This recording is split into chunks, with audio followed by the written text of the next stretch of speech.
अभी रसूल के बाद व्यापक में दे देना सबको।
ओम ओम ओम ओम।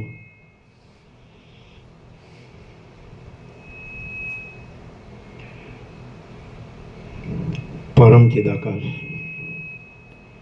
परम ज्योति, अखंड ज्योति, महाचिदाकाश, स्वयं प्रकाश, संपूर्ण प्रकाश, पूर्ण ब्रह्म, अनंत तेजगण, अनंत चेतगण, परमाकाश, केवल अनंत शुद्ध तेजगण, परमाकाश, अखिल आत्मा, पूर्ण ब्रह्म, परमात्मा, परम चिदाकाश, परम ज्योति, अखंड ज्योति, अनंत, पूर्ण, परम चिदाकाश, परम शांति,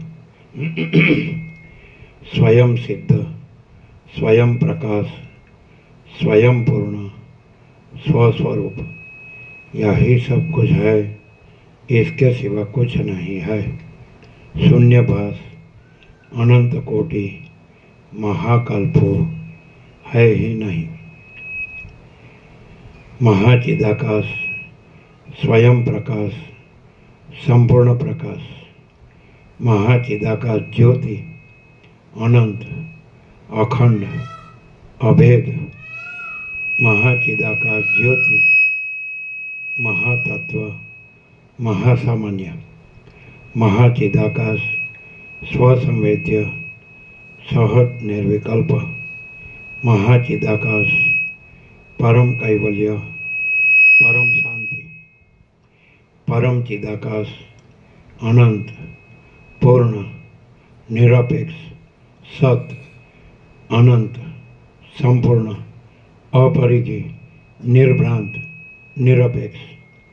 वशिष्ठराम स्थिति प्रकरण राउंड 42मो राउंड।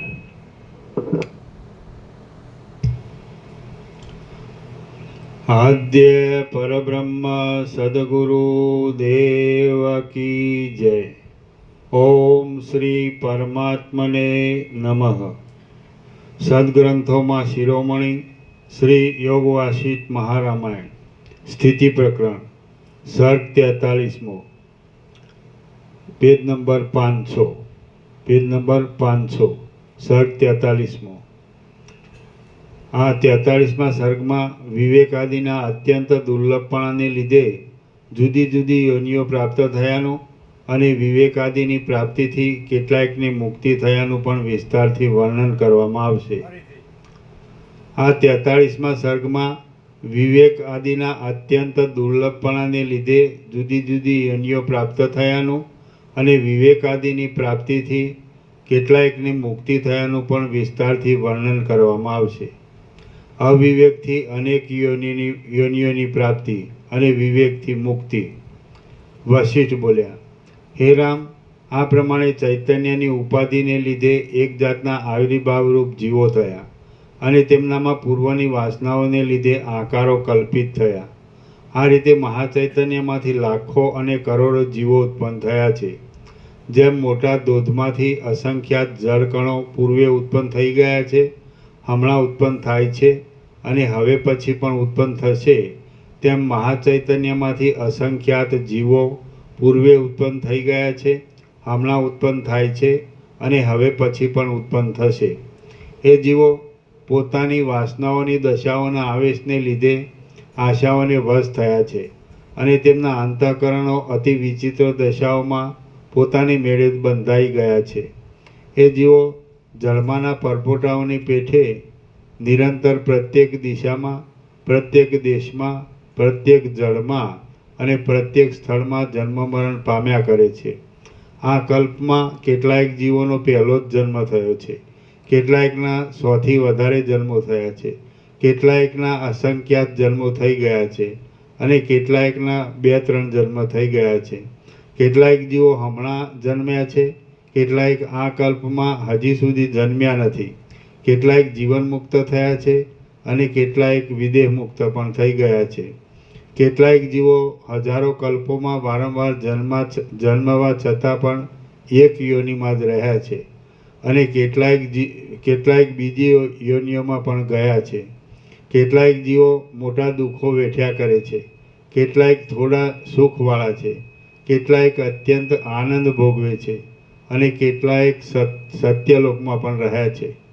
કેટલાક જીવો ઇન્દ્ર, કિન્નર, ગંધર્વ, વિદ્યાધર, સૂર્ય અને વરુણ રૂપે થયા છે, તો કેટલાક શિવ,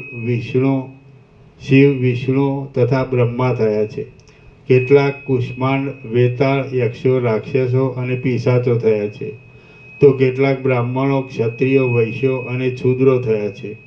કેટલાક અત્યંત ચાંડાળ, ભીલ અને ચમાર થયા છે, તો કેટલાક ખડ, ઔષધિઓ, ફળો તથા મૂળિયા રૂપે તેમજ કેટલાક પતંગિયા રૂપે થયા છે.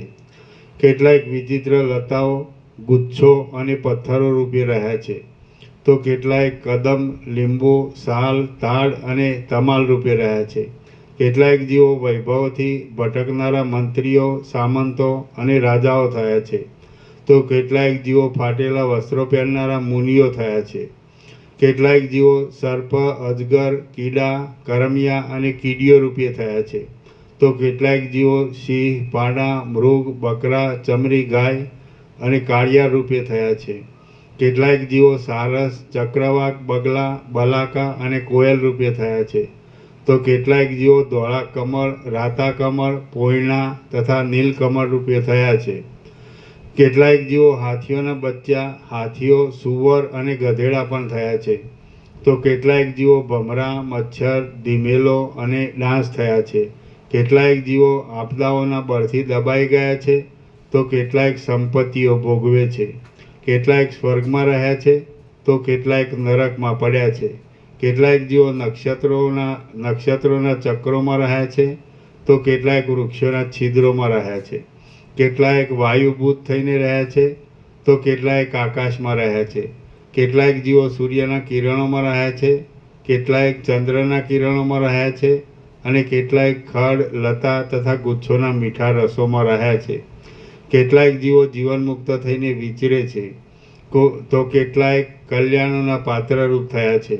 કેટલાક લાંબા કાળથી વિદેહ મુક્તિ પામ્યા છે, તો કેટલાક હમણાં જ વિદેહ મુક્તિ પામ્યા છે. કેટલાક હજી લાંબે કાળે થવાના છે અને કેટલાક મુક્તિનો દ્વેષ પણ કર્યા કરે છે.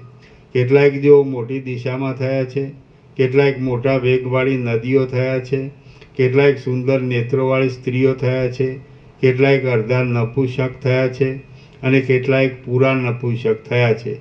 કેટલાક જીવો ઉત્તમ બુદ્ધિવાળા થયા છે, કેટલાક અત્યંત જડ બુદ્ધિવાળા થયા છે, કેટલાક જ્ઞાનનો ઉપદેશ કરનારા થયા છે અને કેટલાક સમાધિ ધરીને બેઠા છે. આ રીતે પોતાની વાસનાઓના આવેશથી પરવશ થયેલા જીવો તે વાસનાઓથી બંધનમાં આવી પડેલા હોવાને લીધે ઉપર કહેલી તે સ્થિતિઓમાં પડ્યા છે. જેમ હાથે પછાડેલા દડાઓ કેટલાક ધરતીમાં જ ફરે છે, કેટલાક નીચે પડે છે, અને કેટલાક ઊંચે ઉછળે છે, તેમ નિરંતર જેમને મૃત્યુ પછાડ્યા કરે છે તેવા જીવો કેટલાક પૃથ્વીમાં જ અવતરે છે, કેટલાક નરકમાં પડે છે અને કેટલાક સ્વર્ગમાં જાય છે. જેમ પક્ષીઓ એક વૃક્ષ પરથી બીજા વૃક્ષ પર જાય છે, તેમ આશારૂપી સેંકડો પાસોથી બંધાયેલા અને વાસનારૂપ દેહાદિકનું ધારણ કરનારા જીવો એક કાયામાંથી બીજી કાયામાં જાય છે. અનંત વિષયોમાં અનંત સંકલ્પોની કલ્પનાને ઉત્પન્ન કરનારી અવિદ્યાને લીધે આ જગતરૂપ મહાન ઇન્દ્રજાળને વિસ્તીર્ણ કરતા મૂળ જીવો જ્યાં સુધી પોતાના નિર્દોષ સ્વરૂપને જોતા નથી ત્યાં સુધીમાં પાણીમાં ચકરીઓની પેઠે સંસારમાં ભમ્યા કરે છે. જેઓ પોતાના સ્વરૂપને જોઈ મિથ્યા પદાર્થોનો ત્યાગ કરે છે અને સાચા અનુભવને મેળવીને અનુક્રમે જ્ઞાનની ભૂમિકાઓમાં ચડે છે, તેઓ ફરીવાર સંસારમાં જન્મતા નથી. કેટલાક મૂર્ખ જીવો હજારો જન્મો ભોગવીને કોઈ સૂજનના સમાગમથી વિવેકીપણાને પામે છે, પણ પાછા તેથી ભ્રષ્ટ થઈને વળી સંસારરૂપી સંકટમાં પડે છે. કેટલાક જીવો બ્રાહ્મણના કુળમાં જન્મ તથા સત્સમાગમ આદિ ઊંચી સ્થિતિ પામ્યા છતાં પણ વિષય લંપટ બુદ્ધિને લીધે પશુ પક્ષીના અવતારને પામે છે અને તે અવતારમાંથી નરકોને પણ પ્રાપ્ત થાય છે. કેટલાક ઊંચી બુદ્ધિવાળા જીવો પરમાત્મામાંથી ઉત્પન્ન થઈને તે જ જન્મમાં તરત જ પાછા પરમાત્મામાં પ્રવેશ કરે છે. કેટલાક જીવો પોતાના ઉત્પત્તિ સ્થાનરૂપ બ્રહ્માંડોમાં તથા અન્ય બ્રહ્માંડોમાં બ્રહ્મપણાને પ્રાપ્ત થાય છે. કેટલાક વિષ્ણુપણાને પામે છે અને કેટલાક મહાદેવપણાને પામે છે. કેટલાક પશુ પક્ષીપણાને પ્રાપ્ત થાય છે, કેટલાક દેવપણાને પ્રાપ્ત થાય છે અને કેટલાક સર્પપણાને પણ પ્રાપ્ત થાય છે. કેટલાક જેઓમાં પોતે પ્રથમ હોય તેના તે બ્રહ્માંડોમાં અને કેટલાક બીજા બ્રહ્માંડોમાં પણ તે અવતારો પામે છે. હે રામ, બીજા બ્રહ્માંડોની સ્થિતિ પણ આ બ્રહ્માંડના જેવી છે. જેવું આ વિસ્તીર્ણ બ્રહ્માંડ છે તેવા જ કેટલાક બીજા વિસ્તારવાળા બ્રહ્માંડો હમણાં છે. કેટલાક થઈ ગયા છે અને હજી ઘણાય થવાના છે. જુદા જુદા પ્રકારના વિચિત્ર ક્રમોથી અને જુદા જુદા નિમિત્તોથી તે બ્રહ્માંડોની વિચિત્ર સૃષ્ટિઓ પ્રકટ થાય છે અને ફરી પાછી તિરોહિત પણ થઈ જાય છે. એઓમાં કોઈ જીવ ગંધર્વપણાને પ્રાપ્ત થાય છે, કોઈ યક્ષપણાને પ્રાપ્ત થાય છે, કોઈ દેવપણાને પ્રાપ્ત થાય છે અને કોઈ દૈત્યપણાને પ્રાપ્ત થાય છે. લોકો આ બ્રહ્માંડમાં જેવા વ્યવહારથી રહ્યા છે તેવા જ વ્યવહારથી બીજા બ્રહ્માંડોમાં પણ રહે છે, માત્ર તેઓના આકારમાં કાંઈક ફેરફાર હોય છે. પોતપોતાના સ્વભાવના આવેશને લીધે અને એકબીજાની સ્થિતિઓની સ્પર્ધા કરીને કર્મો કરવાને લીધે નદીઓના મોજાઓની જેમ જીવોની સ્થિતિઓની ઉથલપાથલ થયા કરે છે. નદીના મોજાઓની પેઠે કેટલાક જીવો પ્રકટ થાય છે, કેટલાક તિરોહિત થઈ જાય છે, કેટલાક ઊંચે ચડે છે અને કેટલાક નીચે ઉતરી જાય છે. સઘળા જીવો પ્રત્યક્ષ રીતે બતાવી શકાય નહીં એવા અને પોતે જ પોતાને જાણે એવા છે, પોતે પોતાને જ જાણે એવા છે. તેઓ નિરંતર મહાચૈતન્યમાંથી પોતાનો દેખાવ આપ્યા કરે છે અને મહાચૈતન્યમાં જ વ્યવહાર કરે છે. જેમ પ્રકાશો દીવામાંથી પ્રકટ થઈને કેટલીક વાર રહીને પાછા કાળે કરી દીવામાં જ લય પામે છે, તેમ કિરણો સૂર્યમાંથી પ્રકટ થઈને કેટલીક વાર રહીને પાછા કાળે કરી સૂર્યમાં જ લય પામે છે. જેમ કણો તપાવેલા લોઢામાંથી પ્રકટ થઈને કેટલીક વાર રહીને પાછા લોઢામાં જ લય પામે છે, જેમ તણખાઓ અગ્નિમાંથી પ્રકટ થઈને કેટલીક વાર રહીને પાછા અગ્નિમાં જ લય પામે છે, જેમ વિચિત્ર ઋતુઓ કાળમાંથી પ્રકટ થઈને કેટલીક વાર રહીને પાછી કાળમાં જ લય પામે છે, જેમ સુગંધો પુષ્પમાંથી પ્રકટ થઈને કેટલીક વાર રહીને પાછા પુષ્પમાં જ લય પામે છે, જેમ તુષારો વરસાદમાંથી પ્રકટ થઈને કેટલીક વાર રહીને પાછા વરસાદમાં લય પામે છે, અને જેમ મોજાઓ સમુદ્રમાંથી પ્રકટ થઈને કેટલીક વાર રહીને પાછા સમુદ્રમાં જ લય પામે છે, તે જ પ્રમાણે જીવોના સમૂહો મહાચૈતન્યમાંથી પ્રકટ થઈને કેટલાક કાળ સુધી જુદા જુદા દેહોને ભોગવીને પ્રલય કાળે પાછા ચૈતન્યમાં જ લય પામી જાય છે. આ બ્રહ્માંડોની રચના નામની અનાદિકાળની ભ્રાંતિરૂપ માયા સમુદ્રમાં લહેરની પેઠે પરબ્રહ્મમાં નિરંતર નિરર્થક વિસ્તીર્ણ થાય છે, નિરર્થક વધ્યા કરે છે, નિરર્થક ફેરફાર પામ્યા કરે છે અને નિરર્થક જ પાછી લય પામે છે. જેવી રીતે સમુદ્રમાં લહેર મિથ્યા છે, તેવી રીતે પરબ્રહ્મમાં આ રચના પણ મિથ્યા જ છે. શ્રી યોગવાસિષ્ઠ મહારામાયણમાં સ્થિતિ પ્રકરણનો જીવ નિશ્ચય સ્થાનોપદેશ નામનો સર્ગ 43મો સમાપ્ત. સર્ગ 44મો. આ 44મા સર્ગમાં મુક્તિ અને પ્રલય એ બેઉ સરખા હોવા છતાં પણ તેઓમાં જે અંતર છે તે કહેવામાં આવશે અને બ્રહ્માનો શરીરનું ગ્રહણ કરવાનો ક્રમ કહેવામાં આવશે. મુક્તિ અને પ્રલયનું અંતર તથા બ્રહ્માનો શરીર ગ્રહણનો ક્રમ. રામ બોલ્યા, હે ભગવાન, આપે કહેલી પદ્ધતિ પ્રમાણે જે જીવને પ્રલયમાં પરબ્રહ્મની પ્રાપ્તિ થાય તેને સૃષ્ટિમાં પાછો અસ્થિપિંજરૂપ દેહ ધરવો કેમ ઘટે? પરમપદમાં પહોંચેલાને પણ જો જન્મ મરણ પ્રાપ્ત થતા હોય તો પછી મુક્ત થયેલાને પણ પાછી જન્મ મરણની આવૃત્તિ પ્રાપ્ત થવી જોઈએ. મુક્ત થયેલા જીવનું સંસારમાં પુનરાગમન થતું નથી એ વિષયમાં શો વિશ્વાસ? વશિષ્ઠ બોલ્યા, હે રામ, મેં તમને પ્રથમ જ કહેલું છે તે તમે કેમ સમજતા નથી? તમારી બુદ્ધિ આગળ પાછળનો વિચાર કરવામાં સમર્થ છે તો તે ક્યાં ગઈ? આ શરીર આદિ જે કાંઈ સ્થાવર જંગમ જગત છે તે જોવા પૂરતું જ છે અને સ્વપ્નની જેમ તે મિથ્યા જ પ્રકટ થયેલું છે. હે નિષ્પાપ રામ, આ જગત એક જાતનું લાંબુ સ્વપ્ન છે, મિથ્યા જ જોવામાં આવે છે. બે ચંદ્રના વિભ્રમ જેવું છે અને ભ્રાંતિમાં પ્રતીત થયેલા પહાડ જેવું છે. જેની અજ્ઞાનરૂપ નિદ્રા શાંત થઈ હોય,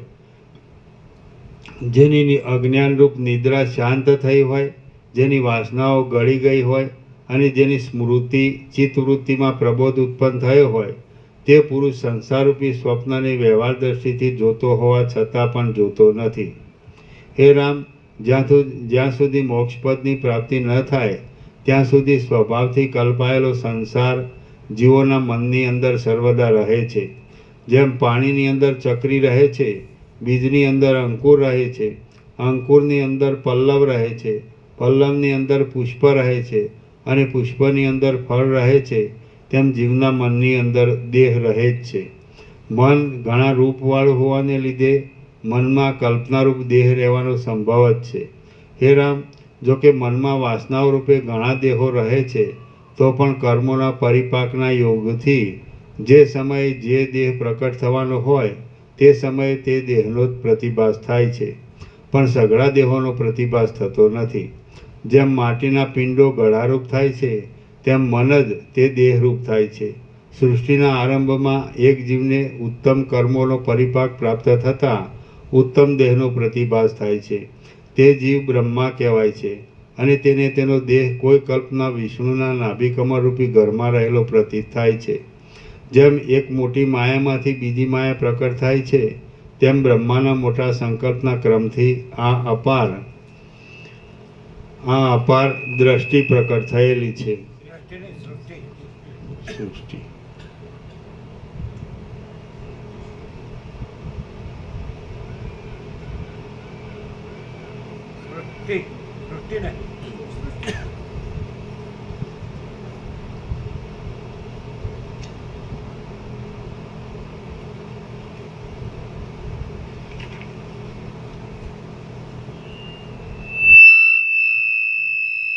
જેમ એક મોટી માયામાંથી બીજી માયા પ્રકટ થાય છે તેમ બ્રહ્માના મોટા સંકલ્પના ક્રમથી આ અપાર સૃષ્ટિ પ્રકટ થયેલી છે.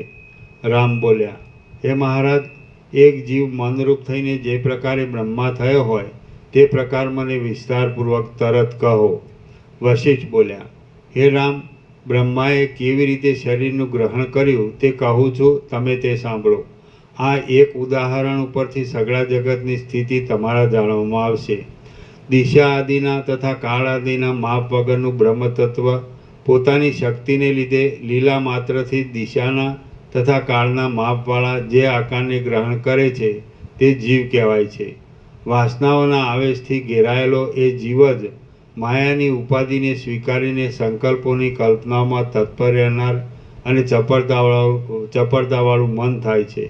કલ્પનાઓ કરવા લાગતું એ મન પ્રથમ ક્ષણ માત્રમાં પોતાની આકાશરૂપ થવાની ભાવના કરે છે અને તે ભાવના શબ્દના તથા ક્ષોત્રના રૂપને પણ લાગુ પડે છે. આકાશની ભાવનાને પામીને ઘાટું થયેલું મન ઘાટા ચલનના ક્રમથી પોતાની વાયુરૂપ થવાની ભાવના કરે છે અને તે ભાવના સ્પર્શના તથા ત્વચાના રૂપને પણ લાગુ પડે છે. શબ્દ સ્વરૂપવાળું આકાશ અને સ્પર્શ સ્વરૂપવાળો વાયુ એ બંને જીવના જોવામાં આવતા નથી. એ બંને જીવના જોવામાં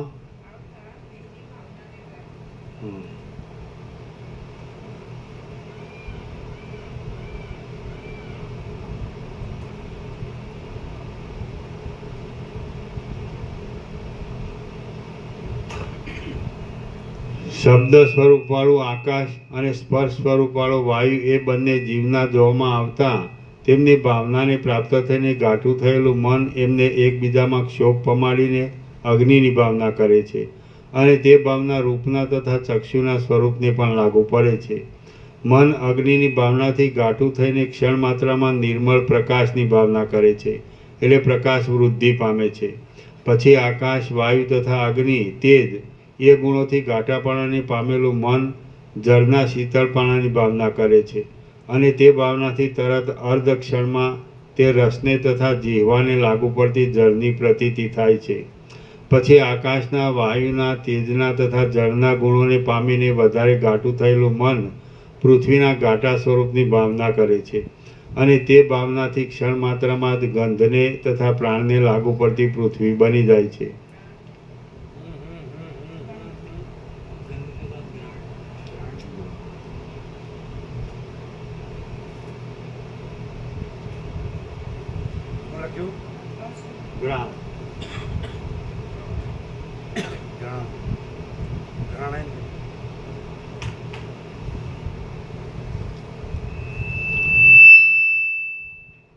પછી આકાશના, વાયુના, તેજના તથા જળના ગુણોને પામીને વધારે ઘાટું થયેલું મન પૃથ્વીના ઘાટા સ્વરૂપની ભાવના કરે છે અને તે ભાવનાથી ક્ષણ માત્રામાં ઘ્રાણ તથા પ્રાણને લાગુ પડતી પૃથ્વી બની જાય છે.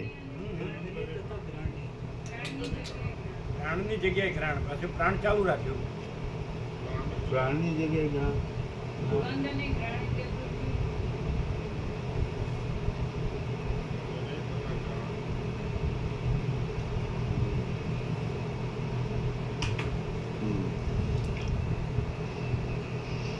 પછી આકાશના, વાયુના, તેજના તથા જળના ગુણોને પામીને વધારે ઘાટું થયેલું મન પૃથ્વીના ઘાટા સ્વરૂપની ભાવના કરે છે અને તે માયાથી ક્ષણ માત્રામાં ઘ્રાણ તથા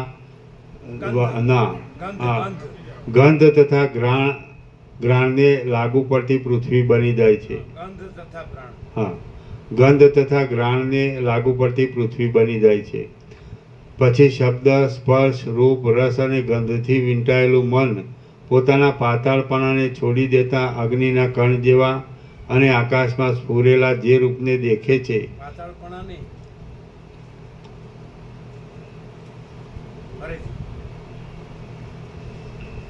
પછી શબ્દ, સ્પર્શ, રૂપ, રસ અને ગંધથી વીંટાયેલું મન પોતાના પાતાળપણાને છોડી દેતા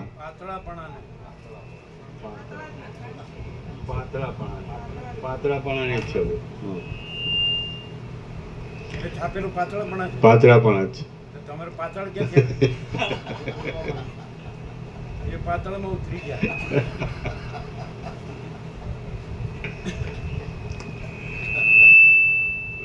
પછી શબ્દ, સ્પર્શ, રૂપ, રસ અને ગંધથી વીંટાયેલું મન પોતાના પાતળાપણાને છોડી દેતા અગ્નિના કણ જેવા અને આકાશમાં સ્ફુરેલા જે રૂપને દેખે છે તે રૂપ લિંગ શરીર અથવા પુર્યષ્ટક કહેવાય છે.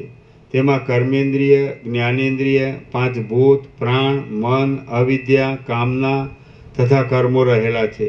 તેમાં અહંકારનો તથા બુદ્ધિનો પણ સમાવેશ થાય છે.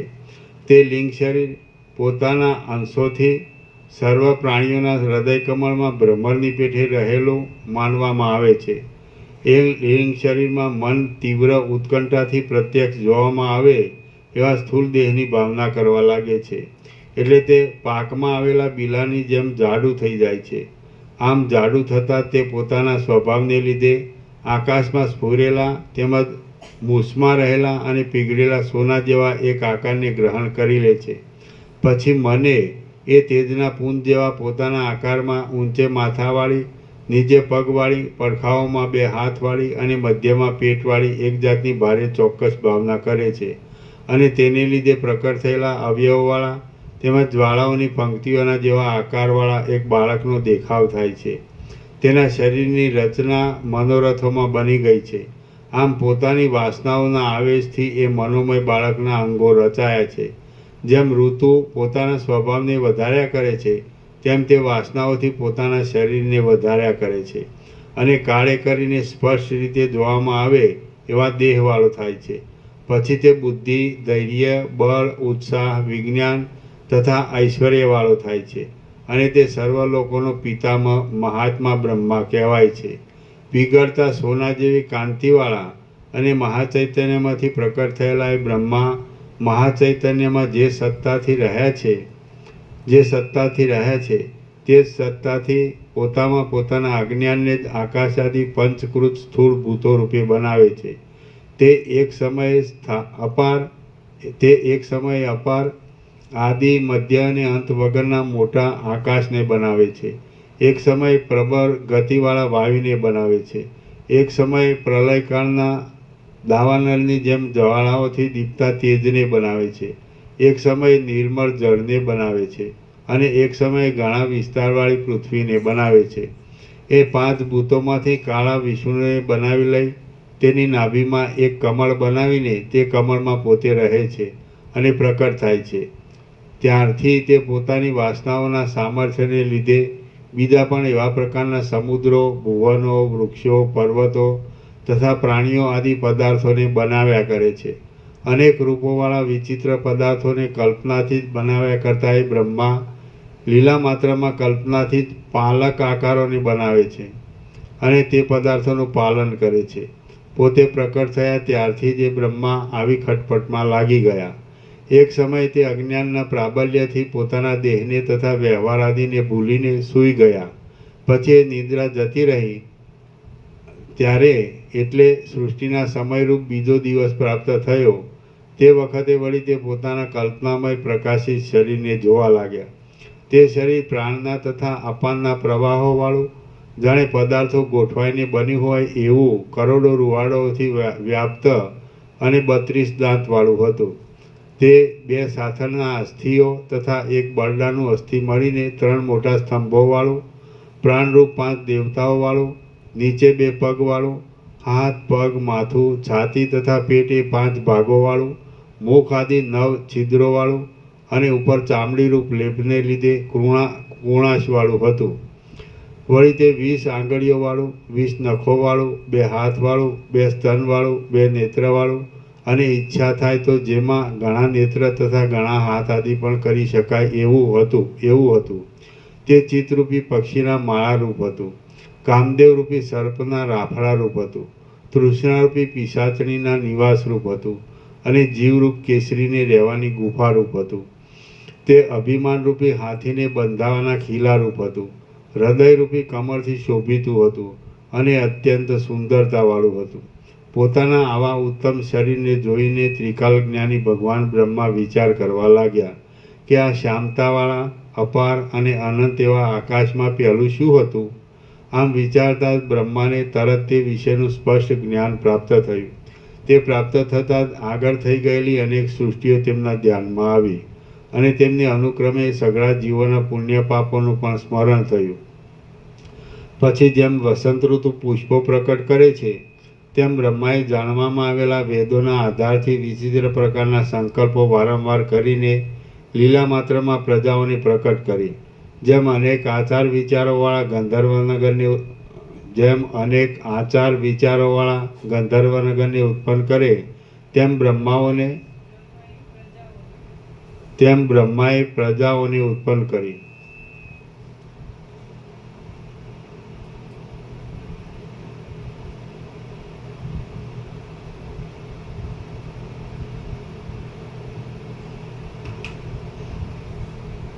જેમ અનેક આચાર વિચારોવાળા ગંધર્વનગરને ઉત્પન્ન કરે તેમ બ્રહ્માએ પ્રજાઓને ઉત્પન્ન કરી અને તે પ્રજાઓને સ્વર્ગ, મોક્ષ, ધર્મ, અર્થ તથા કામની સિદ્ધિ માટે વિચિત્ર પ્રકારના અનંત શાસ્ત્રો પણ રચ્યા. હે રામ, આ રીતે જેમ વસંત ઋતુમાંથી પુષ્પોની શોભા પ્રકટ થાય છે તેમ બ્રહ્મારૂપ મનમાંથી આ સઘળી સૃષ્ટિ પ્રકટ થયેલી છે. હે રામ, આ જગતમાં બ્રહ્માનું રૂપ ધરનારું એ મન જ છે. વળી એ મનને જ કલ્પના માત્રથી જ અનેક પ્રકારની રચનાઓવાળા ક્રિયાઓના વિલાસો ઉત્પન્ન કરીને સૃષ્ટિની શોભાને વિલક્ષણ સ્થિતિ આપી છે. શ્રી યોગવાસિષ્ઠ મહારામાયણમાં સ્થિતિ પ્રકરણનો સંસાર અવતરણ પ્રતિપાદનો પ્રતિપાદ ઉપદેશ નામનો સર્ગ 44મો સમાપ્ત.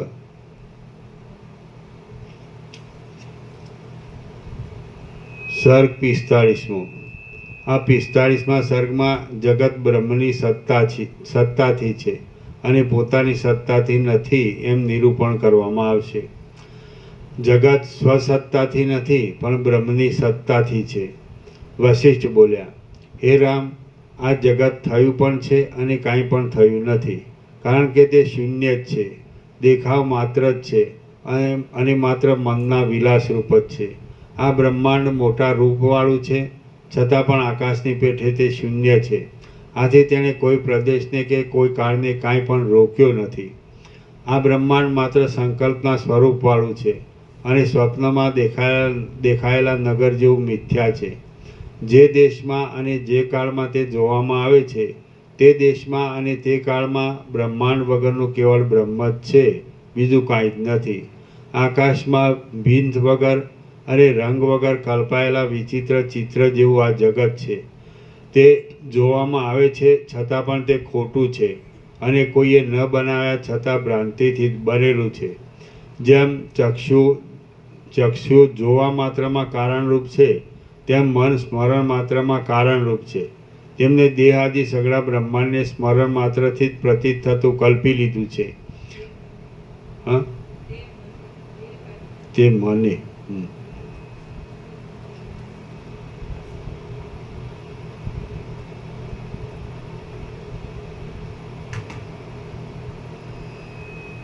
જેમ ચક્ષુ જોવા માત્રથી કારણરૂપ છે તેમ મન સ્મરણ માત્રમાં કારણરૂપ છે. તે મને દેહ આદિ સઘળા બ્રહ્માંડને સ્મરણ માત્રથી જ પ્રતીત થતું કલ્પી લીધું છે. જગત આભાસ માત્ર જ છે અને તે ગડા, ખાડા તથા વસ્ત્રો આદિ રૂપે મિથ્યા જ પ્રતીત થાય છે. ભીંત વગેરે જે પદાર્થો પ્રતીત થાય છે તેઓ બ્રહ્મની સત્તાથી જુદી સત્તાવાળા નથી. જેમ કોશેટાનો કીડો પોતે જ પોતાના બંધનને માટે જાળ બનાવી લે છે, તેમ મને પોતે જ પોતાના બંધનને માટે આ શરીર કલ્પી લીધું છે. ચિત્ત જેને મિથ્યા સંકલ્પ રૂપે ન કરી શકે અથવા ચિત્ત જેમાં મિથ્યા સંકલ્પ રૂપે ગતિ ન કરી શકે એવા કોઈ દુષ્કર કે અગમ્ય પદાર્થ જ નથી. મનરૂપી ગુફાઓની અંદર ન ભરાય એવી કઈ શક્તિઓ સર્વ શક્તિઓવાળા જગદીશ્વરમાં ન સંભવે? અર્થાત એવી કોઈ શક્તિ નથી કે જે મનમાં ન હોય અને જગદીશ્વરમાં હોય. હે મહાબાહુ, સર્વ શક્તિઓવાળું મહાચૈતન્ય સર્વદા વિદ્યમાન છે. તેને લીધે સર્વ પદાર્થોમાં સર્વદા સાચાપણું પણ સંભવે છે અને સર્વદા ખોટાપણું પણ સંભવે છે. સર્વ પદાર્થો મહાચૈતન્યમાં કલ્પિત હોવાને લીધે મહાચૈતન્યની સત્તાથી સાચા છે અને પોતપોતાની સત્તાથી ખોટા છે. હે રામ, મન સ્વપ્નાવસ્થામાં વાસનાથી જ બીજા શરીરને ગ્રહણ કરી લે છે, તો તેવી રીતે આ શરીરને પણ તેણે જ ગ્રહણ કરેલું છે એમ વિચારો. મન સઘળી શક્તિઓવાળું હોવાને લીધે સઘળા જગતની કલ્પના તેણે જ કરી છે એમ વિદ્વાનો સમજે છે. દેવ, અસુર અને નર આદિ સઘળા પદાર્થો સંકલ્પથી જ બનેલા છે અને સંકલ્પ શાંત થાય તો તેઓ તેલ વગરના દીવાઓની પેઠે શાંત થઈ જાય છે. હે મહાબુદ્ધિમાન, આ સઘળું જગત આકાશ જેવું શૂન્ય છે, કલ્પના માત્રથી ઉદય પામેલું છે અને એક જાતનું બહુ લાંબુ સ્વપ્ન જ પ્રતીત થયું છે એમ સમજો. હે સુવિચારવાન, વાસ્તવિક રીતે જોતા આ જગતમાં કોઈ પદાર્થ કદી પણ જન્મતો નથી અને કદી પણ મરતો નથી. જન્મ મરણ આદિ સઘળું મિથ્યા જ છે. જગત બ્રહ્મરૂપ છે, તેથી તે કદી કાંઈ પણ વધતું નથી અને કદી કાંઈ પણ ઓછું થતું નથી. તેમાં કયું છોલાઈ જાય એમ છે, તેમાં કયું છોલાઈ જાય એમ છે અને કયું તૂટી જાય એમ છે કે તેને માટે શોક કરવો પડે? હે રામ, સૂક્ષ્મ વિચારથી આત્માને કલ્પિત જગતથી અત્યંત ન્યારો નહીં સમજતા તેને દેહરૂપ સમજીને મૂર્ખાની પેઠે મનમાં શા માટે મૂંઝાયા કરો છો? જેમ સૂર્યના તાપને લીધે ઝાંઝવાના પાણી ખોટા હોવા છતાં પણ દેખાય છે, તેમ મનની કલ્પનાથી આ સઘળા બ્રહ્માદિક પદાર્થો મિથ્યા હોવા છતાં પણ દેખાય છે. જગતમાં સઘળા દ્રશ્ય પદાર્થો બે ચંદ્રના વિભ્રમ જેવા છે, મનોરથની પેઠે ઉઠેલા છે અને કેવળ અજ્ઞાનથી ઘડાયેલા છે. જેમ વહાણથી જનારે વૃક્ષો ચાલતા હોવાની મિથ્યા બુદ્ધિ ઉદય પામે છે, તેમ સર્વ જીવોને આ સઘળા દ્રશ્યોની પરંપરા પણ મિથ્યા ઉદય પામેલી છે. આ જગત એક જાતની ઇન્દ્રજાળ છે, માયાએ રચેલા પાંજરારૂપ છે, મનની કલ્પનાથી જ બનેલું છે અને ખોટું હોવા છતાં સાચા જેવું પ્રતીત થાય છે એમ સમજો. આ જે સઘળું જગત છે તે બ્રહ્મ જ છે, માટે તેમાં ભેદનો સંભવ જ ક્યાંથી હોય? ભેદ જ કેવો હોય અને તે ભેદ ક્યાં રહે? આ પર્વત છે અને આ વૃક્ષ છે, એવી રીતે ભારે આડંબરવાળો આ વિભ્રમ ખોટો હોવા છતાં પણ મનની ભાવનાથી દ્રઢતાને લીધે સાચા જેવો જણાય છે. હે રામ, આ જગત વિચાર વગરના પુરુષને અનેક જન્મોમાં ભમાવે એવું છે, માટે કામના સહિત, તૃષ્ણા સહિત અને કલ્પના સહિત એ જગતની ભાવનાને છોડી દઈને નિષ્પ્રપંચ આત્મ સ્વરૂપની જ ભાવના કરો.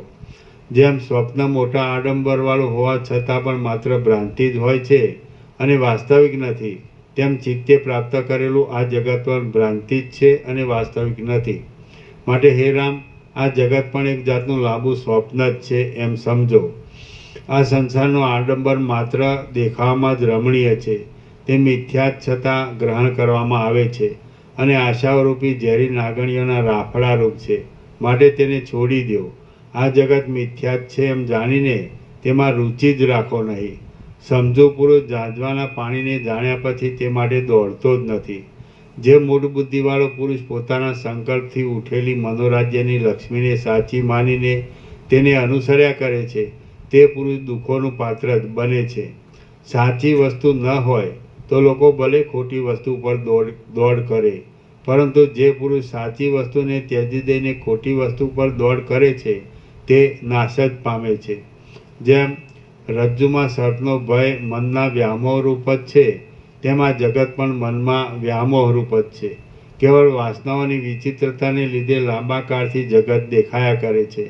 જગતના પદાર્થો જળની અંદરના ચંદ્રના પ્રતિબિંબની પેઠે મિથ્યા ઉદય પામેલા છે. તેઓ ચંચળ છે, મૂર્ખ જ તેનાથી ઠગાય, પણ તમારા જેવા તત્વવેત્તાએ તેનાથી ઠગાવવું જોઈએ નહીં.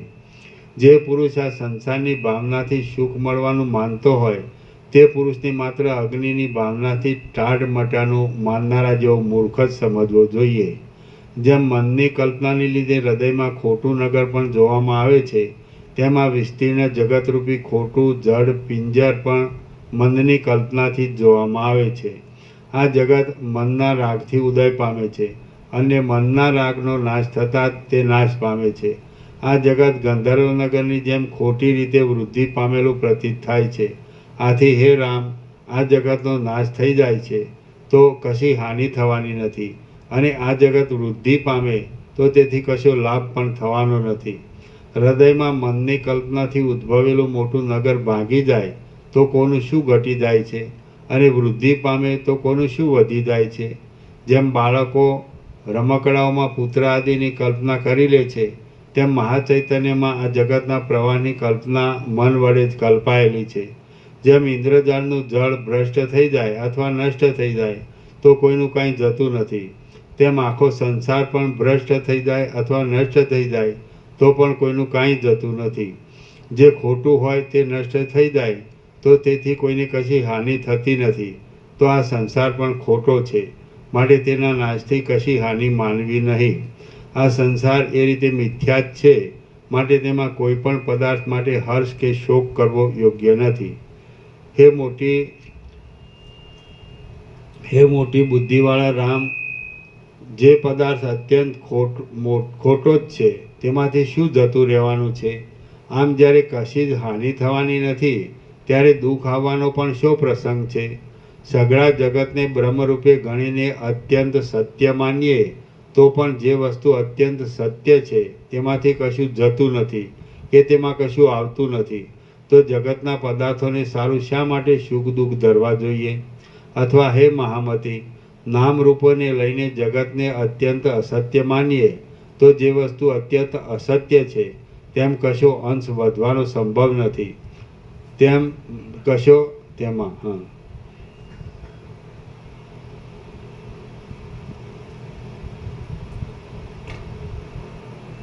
હે મહામતી, નામરૂપોને લઈને જગતને અત્યંત અસત્ય માનીએ તો જે વસ્તુ અત્યંત અસત્ય છે તેમાં કશો અંશ વધવાનો સંભવ નથી. માટે જગત સંબંધી સુખોની વૃદ્ધિથી હર્ષ ધરવાનો શો પ્રસંગ છે?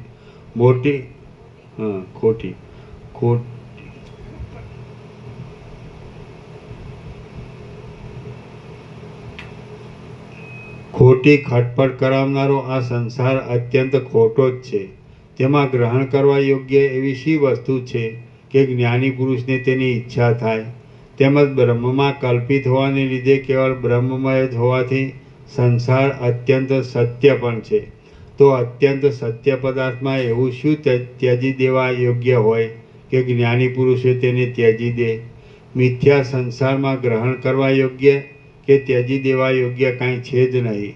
જગત અત્યંત અસત્ય છે તો પણ તેમાં કશાને માટે સુખ દુઃખ ધરવાનો અવકાશ નથી, અને જગત અત્યંત સત્ય છે તો પણ તેમાં કશાને માટે સુખ દુઃખ ધરવાનો અવકાશ નથી. જ્ઞાની પુરુષને દુઃખો પહોંચતો જ નથી, પણ મૂર્ખ તો જગત સંબંધી ઈષ્ટ પદાર્થના વિનાશથી બહુ દુઃખ પામે છે. હે રામ, જે પદાર્થ આદિમાં પણ ન હોય તથા અંતમાં પણ ન હોય તે પદાર્થ મધ્યમાં પણ હોતો નથી. એ નિયમ પ્રમાણે જે પુરુષ જગતને ખોટું ધારે છે તેને જગત ખોટું જ જોવામાં આવે છે. જગત પોતાના નામરૂપાત્મક અંશોથી આદિમાં તથા અંતમાં નહીં હોવાથી મધ્યમાં પણ નથી જ. જે પદાર્થ આદિમાં પણ સત્ય હોય તથા અંતમાં પણ સત્ય હોય તે પદાર્થ મધ્યમાં પણ સત્ય હોય છે. એ નિયમ પ્રમાણે જે પુરુષ સર્વ જગતને સાચું ધારે છે તેને જગત સાચું જ જોવામાં આવે છે. કલ્પિત જગત પોતાના અધિષ્ઠાન પરબ્રહ્મ રૂપે સર્વદા સત્ય જ છે. હે રામ, જળમાં પ્રતિબિંબ રૂપે જે ચંદ્ર તથા આકાશ આદિ જોવામાં આવે છે તેને મૂઢપણાવાળા બાળકો જ લેવાની ઈચ્છા કરે છે, પણ મનુષ્યો કદી પણ તેને લેવાની ઈચ્છા કરતા નથી. તેમ બ્રહ્મમાં જે આ મિથ્યાભૂત જગત જોવામાં આવે છે તે જગતનું ગ્રહણ કરવાની અજ્ઞાનીઓ જ ઈચ્છા કરે છે, પણ જ્ઞાનીઓ કદી કરતા નથી. દેખવામાં મોટા આકારવાળા પણ સત્યતા વગરના પ્રયોજનોથી બાળક સંતોષ પામે છે, પણ તે સંતોષ પરિણામે દુઃખને અર્થે જ થાય છે અને સુખને માટે થતો નથી. આથી હે કમળલોચન રામ, તમે મિથ્યાભૂત જગતના પદાર્થોથી સંતોષ પામવામાં બાળક સમાન થાઓ નહીં, પણ અવિનાશી પદને જોઈને નિત્ય તથા સ્થિર સુખનો જ આશ્રય કરો. મારા દેહ સહિત આ સઘળું જગત વાસ્તવિક રીતે છે જ નહીં એવો નિશ્ચય રાખીને તમે દેહાદિના વિનાશ માટે કશો શોક રાખો નહીં. તેમજ મારા દેહ સહિત આ સઘળું જગત વાસ્તવિક રીતે બ્રહ્મની સત્તાથી જુદી સત્તાવાળું નથી, અને જે બ્રહ્મ છે તે હું જ છું એવો નિશ્ચય રાખીને તમે ફરીવાર જન્મ મરણની ચિંતા પણ રાખો નહીં. વાલ્મીકી મુનિએ ભરદ્વાજને આટલે સુધી કથા કહી ત્યાં દિવસ જતો રહ્યો, સૂર્યાસ્ત થયો, અને મુનિઓની સભા વાલ્મીકી મુનિને પ્રણામ કરીને સાયંકાળના નિત્ય કર્મો કરવા સારું ત્યાંથી ઉઠીને નાહવા ગઈ. રાત્રિ વીત્યા પછી જ્યારે સૂર્યના કિરણો ફૂટ્યા ત્યારે એ સભા પાછી વાલ્મીકી મુનિની પાસે આવી. શ્રી યોગવાસિષ્ઠ મહારામાયણમાં સ્થિતિ પ્રકરણનો યથાભૂતાર્થ યોગોપદેશ નામનો સર્ગ 45મો સમાપ્ત. વાલ્મીકીનો 9મો દિવસ સમાપ્ત. ભાગાકાર કરજો. પાના નંબર 508. અને 9 દિવસમાં 508 ના 9 દિવસ તો 1730 ના કેટલા દિવસ? 508 ના 9 દિવસ તો 1730 ના કેટલા દિવસ?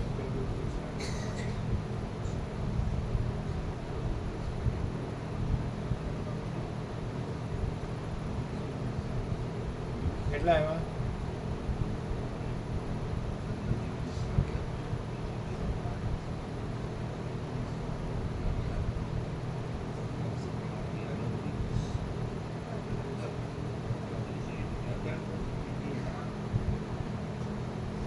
પાંચસો આઠ પાણા 9 દિવસ તો 1730 પાણાના કેટલા દિવસ?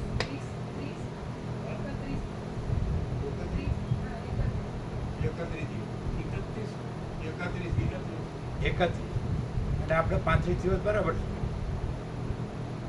બરાબર એટલે 35 બરાબર. ચાલો એટલે એ તો અલગ અલગ આવશે. ચાલો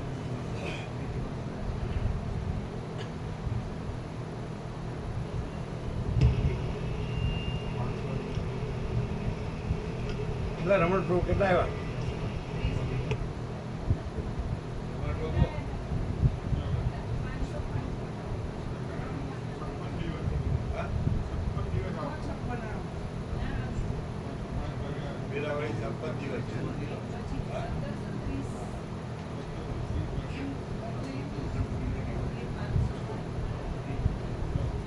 आपको कितना आया?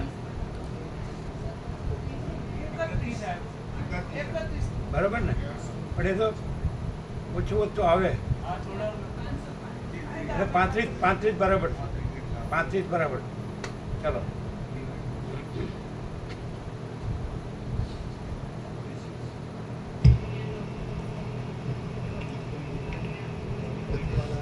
સર્ગ 46મો. આ 46મા સર્ગમાં સંસારમાં વિહાર કરતાં પણ જે ગુણો રાખવાથી સંસારમાં ડૂબી જવાતું નથી અને જે ગુણો જીવનમુક્ત પુરુષોમાં રહે છે તે ગુણોનું નિરૂપણ કરવામાં આવશે. જીવનમુક્તના ગુણોનું વર્ણન. વશિષ્ઠ બોલ્યા, હે રામ, પ્રિય ધન કે પ્રિય સ્ત્રી પુત્ર આદિ પ્રાપ્ત થાય તો હર્ષનો શો અવસર છે અને તેઓ નાશ પામે તો શોક શા માટે કરવો? ઇન્દ્રજાળ ક્ષણમાં જોવામાં આવે અથવા નષ્ટ થઈ જાય તો તેની માટે હર્ષ કે વિલાપ શો કરવો? જેમ ગંધર્વનગરનું કોઈ ઘર પડી જાય કે શણગારાય તો તેથી દુઃખ કે સુખ ધરવું યોગ્ય નથી, તેમ મિથ્યા એવા પુત્રાદિકનું કાંઈ માઠું કે સારું થાય તો પણ દુઃખ કે સુખ ધરવું યોગ્ય નથી. પ્રિય ધન કે પ્રિય સ્ત્રી પુત્રાદિક વૃદ્ધિ પામે તો તેમાં હર્ષનો શો પ્રસંગ છે? જાજવાના પાણી વૃદ્ધિ પામવાથી જળની ઈચ્છાવાળાઓને શો આનંદ થાય? ધન કે સ્ત્રીઓ વૃદ્ધિ પામે તો દુઃખ માનવું યોગ્ય છે પણ સુખ માનવું યોગ્ય નથી. મોહરૂપી માયાની વૃદ્ધિ થતાં કોણ પ્રસન્ન થાય? જે ભોગો વધવાથી મૂર્ખને રાગ ઉત્પન્ન થાય છે તે જ ભોગો વધવાથી સમજૂને વૈરાગ્ય ઉત્પન્ન થાય છે. જે ભોગો વધવાથી મૂર્ખને રાગ ઉત્પન્ન થાય છે તે જ ભોગો વધવાથી સમજૂને વૈરાગ્ય ઉત્પન્ન થાય છે. ધનનો કે સ્ત્રી આદિનો નાશ થાય તો જેમ શોક કરવો યોગ્ય નથી તેમ હર્ષ કરવો પણ યોગ્ય નથી, કારણ કે એમના નાશથી કલ્યાણ થતું નથી પણ એમનામાં આસક્તિ નહીં રાખવાથી કલ્યાણ થાય છે. ધન આદિ વિદ્યમાન હોવા છતાં તેની વિનાશી જાણવાવાળા વિવેકી સાધુ પુરુષો તો તે પદાર્થો વડે વૈરાગ્ય પામે છે. ધન આદિ વિદ્યમાન હોવા છતાં તેને વિનાશી જાણવાવાળા વિવેકી સાધુ પુરુષો તો તે પદાર્થો વડે વૈરાગ્ય પામે છે. આથી હે રામ, તત્વ સમજીને તમે સંસાર સંબંધી વ્યવહારોમાં જે ભ્રષ્ટ થાય તેની ઉપેક્ષા કરો અને જે પ્રાપ્ત થાય તેનો આસક્તિ નહીં રાખતા ઉપયોગ કરો. નહીં પ્રાપ્ત થયેલા ભોગોની અંતઃકરણથી ઈચ્છા જ કરવી નહીં અને આવેલા ભોગોનો આસક્તિ રાખ્યા વગર ઉપયોગ કરવો એ જ પંડિતનું લક્ષણ છે. કામદેવ રૂપી શત્રુ મારી નાખવાની ઈચ્છાથી સજ્જ થઈને ગુપ્ત રૂપે ઊભેલો છે. આથી તમે ચેતીને વિહાર કરો એટલે તમે કોઈ જાતની મૂર્ખતા કરી કહેવાય નહીં. પરમપદને જાણવા છતાં પણ સમજણની ભૂલને લીધે આ સંસારના આડંબરમાં એક જાતની ઠગાઈ રહી છે. એમ જેઓ સારી પેઠે જાણતા નથી તેઓ માર્યા જ જાય છે. ગમે તે યુક્તિથી દ્રશ્યોના અનર્થપણાને સિદ્ધ કરનારી જે પુરુષની બુદ્ધિ દ્રશ્યોમાંથી નિવૃત્ત થઈ હોય તે નિર્મળ બુદ્ધિવાળો પુરુષ પરમાર્થના આગ્રહવાળો હોવાને લીધે મોહરૂપી સમુદ્રમાં ડૂબતો નથી. આ સઘળું જગત ખોટું છે એવા નિશ્ચયને લીધે જેને જગત સંબંધી કોઈ પણ વસ્તુમાં આસક્તિ હોય નહીં તે સર્વજ્ઞ પુરુષને ખોટી અવિદ્યા પોતાની બાથમાં લઈ શકતી નથી. જગતમાં રુચિ અને અરુચિ એ બંનેને છોડી દઈને જેની બુદ્ધિ હું અને આ સઘળું જગત એક જ છે એવા વિચારમાં રહે છે તે પુરુષ મોહરૂપી સમુદ્રમાં ડૂબતો નથી. કાર્યોમાં તથા કારણોમાં વ્યાપ્ત થઈને રહેવું જે રહેલું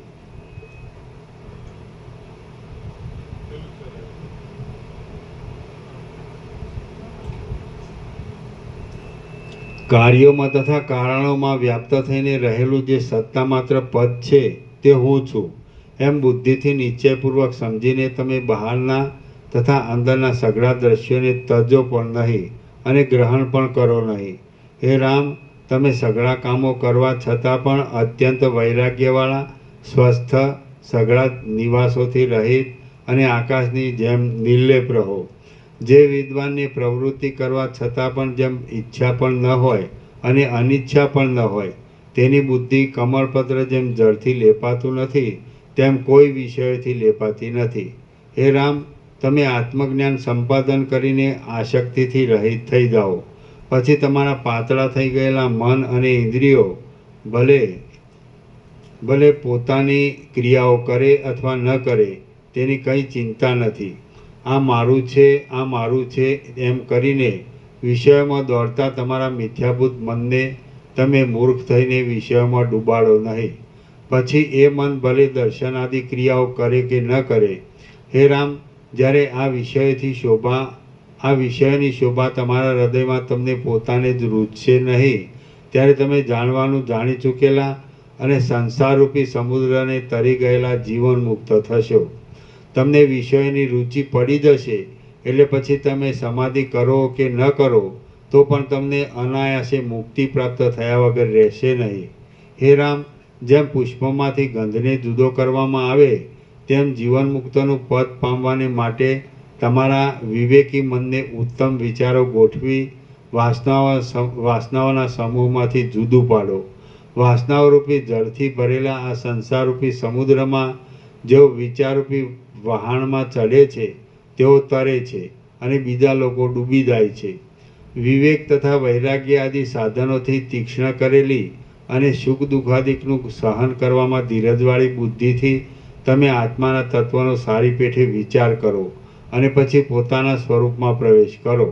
હે રામ, તત્વને જાણનારા અને જ્ઞાનથી સંપન્ન ચિત્તવાળા વિદ્વાન પુરુષો જેમ વિહાર કરે છે તેમ વિહાર કરવો યોગ્ય છે, પણ મૂઢ પુરુષોની જેમ વિહાર કરવો યોગ્ય નથી. નિરંતર તૃપ્ત રહેનારા અને મહાન બુદ્ધિવાળા મહાત્માઓએ જીવનમુક્ત પુરુષોના આચારોને અનુસરવું જોઈએ, પણ ભોગો ભોગવવાની લંપટતા ધરાવનારા બીજા પામરોના આચારોને અનુસરવું જોઈએ નહીં. બ્રહ્મના અને જગતના તત્વને જાણનારા મહાત્મા પુરુષો જગતના સઘળા વ્યવહારો કરે છે, તેમ છતાં કશું છોડતા પણ નથી અને કશું ઈચ્છતા પણ નથી. તત્વજ્ઞાનને લીધે સંસારના સઘળા સુખોને અપુરુષાર્થ સમજનારા મહાત્મા પુરુષો કદી ક્યાંય પણ પરાક્રમ આદિના ઉત્કર્ષને માટે, અભિમાનને માટે, ગુણોને અર્થે, લક્ષ્મીને અર્થે કંગાળપણું કરતા નથી. મહાત્મા પુરુષો સૂર્યની પેઠે શૂન્યમાં પણ મૂંઝાતા નથી. દેવતાઓના બગીચામાં પણ આસક્ત થતા નથી અને પોતાની મર્યાદાને પણ કદી છોડતા નથી. ઈચ્છાઓથી રહિત થયેલા, આવી પડેલા વ્યવહારને અનુસરનારા, શાસ્ત્રોક્ત વૈરાગ્ય આદિ સાધનોની સંપત્તિવાળા અને સ્વસ્થ રહેનારા મહાત્માઓ આ દેહરૂપી રથમાં બેસીને આનંદથી વિચરે છે. હે સુંદર રામ, તમે પણ આ વિસ્તીર્ણ વિવેકને પ્રાપ્ત થયા છો અને આ બુદ્ધિના બળથી જ્ઞાનમાં સ્થિતિ પામેલા છો. આ ચોખ્ખા વિચારનો આશ્રય કરીને તમે માન તથા મત્સરથી રહિત રહીને આ પૃથ્વીની પીઠ પર વિહાર કરો. એમ કરવાથી તમને જીવન મુક્તિરૂપ પરમ સિદ્ધિ પ્રાપ્ત થશે. હે નિષ્પાપ, સઘળી તૃષ્ણાઓનો ત્યાગ કરીને વિષયોનું કૌતુક જોવાની ઈચ્છાને પણ દૂર કરીને અને મનમાં પરમ શીતળતાનું ગ્રહણ કરીને તમે સ્વસ્થપણે રહીને વિહાર કરો. વાલ્મીકી બોલ્યા. એ પ્રમાણેના નિર્મળ અભિપ્રાયવાળા વશિષ્ઠ મુનિની નિર્મળ વાણી સાંભળીને રામ તરત સાફ કરાયેલા દર્પણની જેમ શોભવા લાગ્યા અને જ્ઞાનરૂપી મધુર અમૃતથી અંદર ભરપૂર થઈને તે પૂનમના ચંદ્રની જેમ શીતળતાને પામ્યા. શ્રી યોગ વાસિષ્ઠ મહારામાયણમાં સ્થિતિ પ્રકરણનો જીવન મુક્ત સ્થિતિ ગુણ વર્ણન નામનો સર્ગ 46મો સમાપ્ત. સર્ગ 47મો. આ 47મા સર્ગમાં અનિયમિત ક્રમોવાળા ભૂત વર્તમાન અને ભવિષ્યના કરોડો બ્રહ્માંડો બ્રહ્માઓ અને દેવતાઓ આદિનું વર્ણન કરવામાં આવશે. અનિયમિત ક્રમવાળા ત્રૈકાલિક કરોડો બ્રહ્માંડો વગેરેનું વર્ણન. રામ બોલ્યા, હે સઘળા ધર્મોને જાણનારા અને સકળ વેદોના તથા શાસ્ત્રોના પારને પહોંચેલા ભગવાન. આખા યોગાસ એટલે જોયું, આખું યોગાસ એમાં જે લક્ષણો કીધા એમાં કયું લક્ષણ નથી?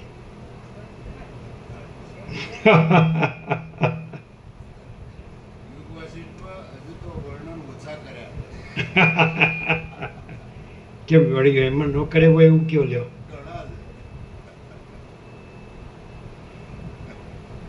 ઘણા એટલે કેવા?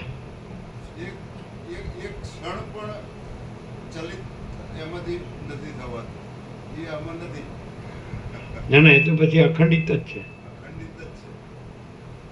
આમાં નથી એવું ન કહેવાય.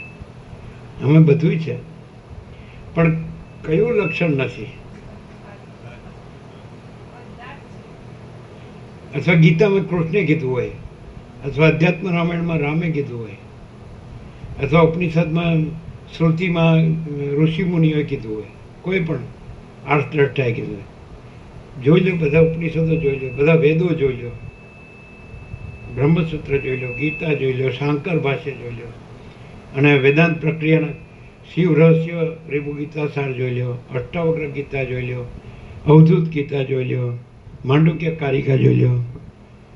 બોલો, તો એ કેવું હશે? એ કેવી રીતે?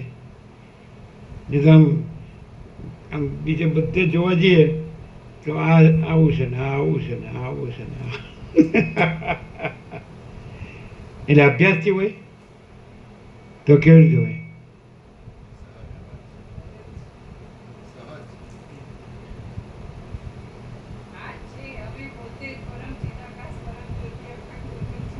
શું?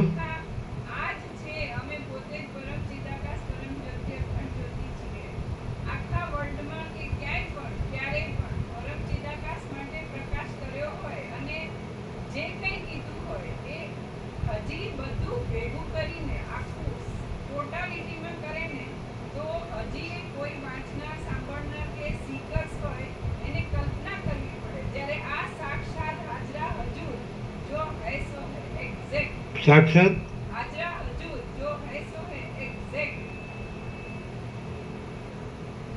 પણ થોડી તો ખામી શોધી કાઢો.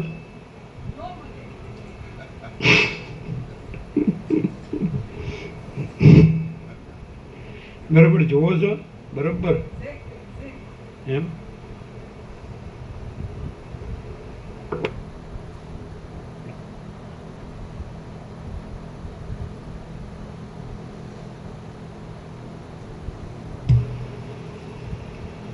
સહજ, ઇન્નેટ એટલે સ્વયં. પણ તો કેમ કોઈને ઓળખાતું નથી? બધાને એમ જ લાગે કે બરાબર છે, સારું બોલે છે. હા,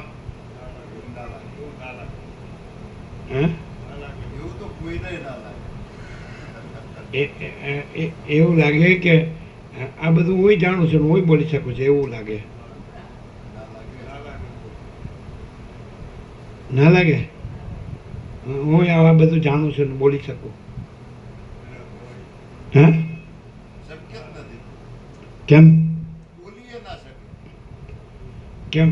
આ જીભડો કાપી લીધો કોઈ?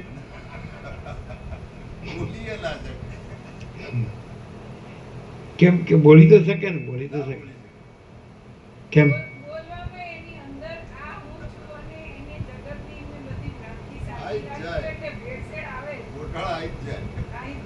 શું જગતની ભ્રાંતિ?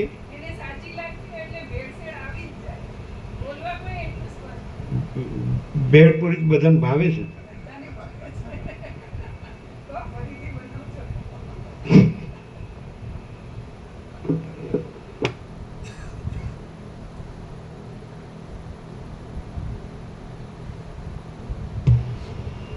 સહજ એટલે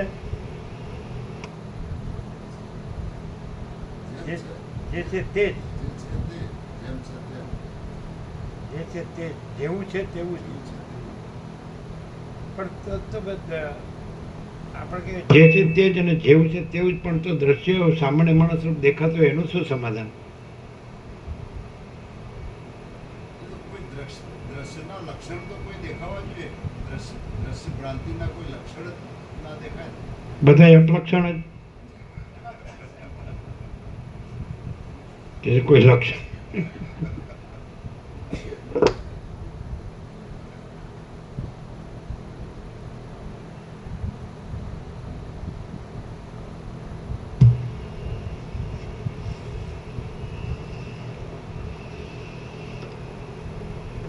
રામ બોલ્યા, હે સઘળા ધર્મોને જાણનારા અને સકળ વેદોના તથા શાસ્ત્રોના પારને પહોંચેલા ભગવાન, આ આપના પવિત્ર વચનોથી મને કેટલીક ધીરજ મળવા જેવું થયું છે.